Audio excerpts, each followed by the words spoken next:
So, was Godzilla any good? Let's go back to the studio and find out.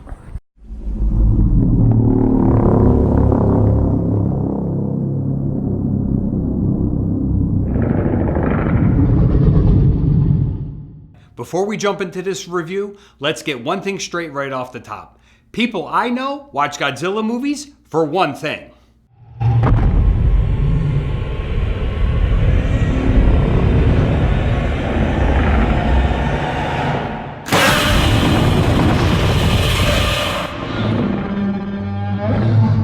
Godzilla, King of the Monsters. Let's just get this out of the way right up front. 2019 marks the year that Hollywood finally got Godzilla movies right. They nailed it. No, correction. They didn't just nail it, they absolutely knocked it out of the park. Godzilla King of the Monsters is a must-see movie. If you are a monster movie fan, if you are a science fiction fan, and most definitely if you're a Godzilla fan, you have to go see Godzilla King of the Monsters. Now, there are generally three elements that I consider important to a Godzilla movie. Friendly and enemy monsters, the humans, how are they going to screw things up and how do they get in the way? And then, how does Godzilla win? How does he finish off, or whoever the bad monster is, or humans, who does he save? How do we wrap up the movie? Now, before I get into why Godzilla King of the Monsters is my new go-to all-time favorite Godzilla movie, I have to mention Warner Brothers' 2014 Godzilla, because King of the Monsters is a direct sequel to that. For the most part, it has the same character design of Godzilla, and some of the same characters from 2014 are carried over to King of the Monsters. Now, while the 2014 Godzilla wasn't a bad movie by any means, there were some things that held it back. And thank God, in 2019's King of the Monsters, they fixed everything, in my opinion, that held back the 2014 Godzilla. First off, when comparing King of the Monsters to 2014's Godzilla, we have to mention monsters. King of the Monsters lives up to its name. It has monsters all throughout the movie, including Godzilla himself. That alone catapults this over 2014's Godzilla. Now, the original 2014 Godzilla had a runtime of something like around 2 hours, which is 120 minutes. Now, I believe somebody did a calculation, and we're talking like 14 minutes of on-screen time for Godzilla in the 2014 version. Out of 120 minutes, that's not a lot of screen time for basically what everybody's there to see, Godzilla. In comparison, within the first 14 minutes, you've already seen Godzilla and you're already working your way toward other monsters. That is fantastic. And then afterward, it seems like every 10 or 15 minutes, we're leading up to a battle or a major scene with a monster.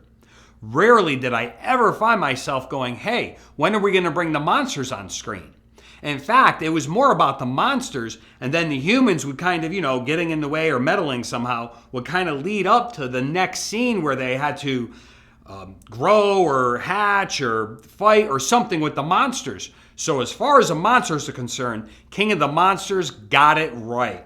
They gave screen time to what's most important, Godzilla and all those other creatures and monsters we want to see battling. And speaking of those pesky, meddlesome humans, I gotta say, the performances in this for Godzilla movies was fantastic.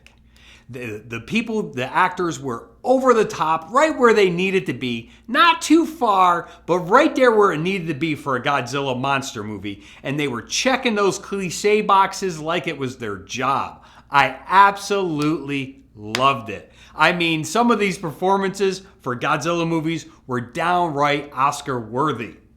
Now, I do have to give a special shout out to Bryan Cranston and Ken Watanabe from 2014's Godzilla, because for me, they were standout characters. Now, that's unfortunate because most of the other characters were pretty much forgettable. And in a 120 plus minute movie where Godzilla is only on the screen for 14 minutes, that's pretty disappointing. In contrast to King of the Monsters, where nobody really bothered me. In fact, I loved all the performances. I thought that they drove the story and moved it in a direction it needed to be just right. Now, having said that about the performances, if there was one place where I could see, or one person I could see room for improvement, that would be Millie Bobby Brown. Millie Bobby Brown, many of you may recognize her from the Stranger Things series on Netflix, number 11. She was a little over the top. In fact, so over the top in some of her scenes, I feel like they can fix that in editing. But Millie Bobby Brown, if I had anything where I would say there's some room for improvement, it was a few of her scenes. Very, very small, but a few of hers.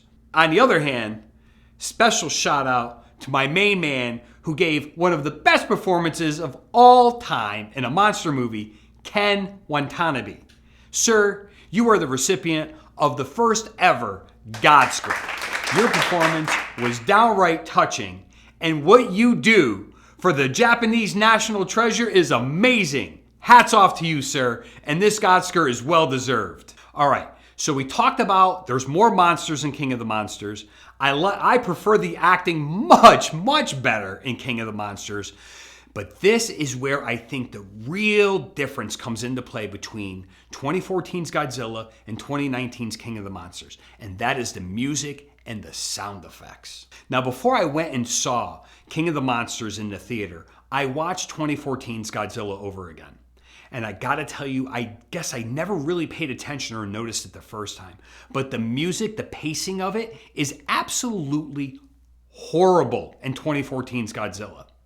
For example, there's a scene where we hear Godzilla getting ready, he's charging up for his atomic breath, and he releases the breath. Listen to the music. Listen to how it just doesn't help release us.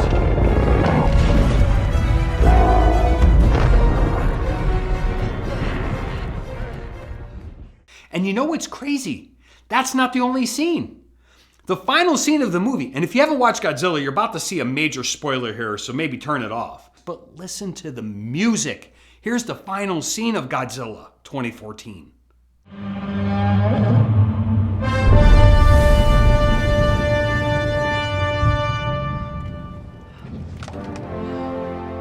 But it's like that throughout the whole Godzilla movie. Now, by contrast, the sound and music design are absolutely perfect, head and shoulders above Godzilla 2014, and I dare say right there on par with Avengers Infinity War and Avengers Endgame. I mean, to get an idea of how good the music is, let's watch the trailer, the end of the trailer, and let me just say that the music and the sound effects are just as good, and in many parts, better than even the trailer. Run.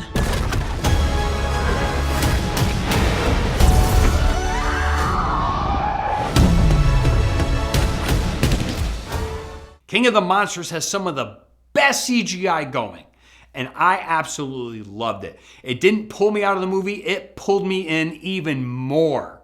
So you'd be hard-pressed to find something with better special effects than Godzilla, King of the Monsters. In fact, King of the Monsters is so well made that even Rodan and Mothra, they're not only dangerous to humans, but they're like actual contenders to other monsters in the movie. I mean, I'm just absolutely blown away by how good Godzilla King of the Monsters is. I really am.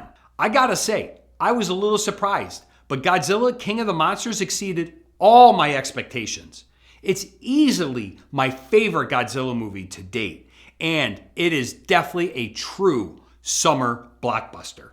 Even though I was more excited to see John Wick 3 Parabellum this year, I thoroughly enjoyed Godzilla King of the Monsters more. And that's a welcome surprise because John Wick was pretty damn good. Overall, I'd give Godzilla 4 out of 5 stars. And in the realm of science fiction and monster movies, I would go as high as 4.5 out of 5 stars. With a refined edit, I really do believe Godzilla could be a perfect 5 out of 5 stars in the realm of monster and science fiction movies. Now, if you've seen Godzilla King of the Monsters, I'd love to know what you thought. In particular, how it compares to the 2014 Godzilla. Leave a comment with your opinion. If you like this video, share it with others. And consider subscribing if you want to see videos similar to this by yours truly.